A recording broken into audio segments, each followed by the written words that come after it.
लाहौर से खबर शामिल करते हैं, जहां पर 6 साल मसीही बच्ची मिनाहल सैमसन के केस में पेशरफ्त हुई, जिसमें मुल्जिम हसन ने जस्टिस शहराम की अदालत में जमानत की दरख्वास्त दी हुई थी।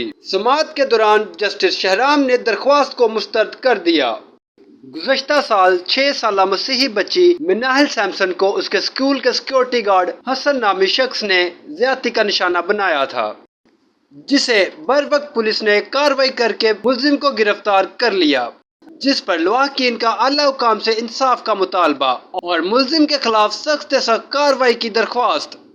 अब मिनाहल सैमसन के केस में पेशरफ्त आई है कि जस्टिस शहराम ने मुल्जिम हसन की जमानत की दरख्वास्त को मुस्तरद कर दिया है। मालूमात का काबिल एतमाद जरिया CRC। जुड़े रहें CRC के साथ।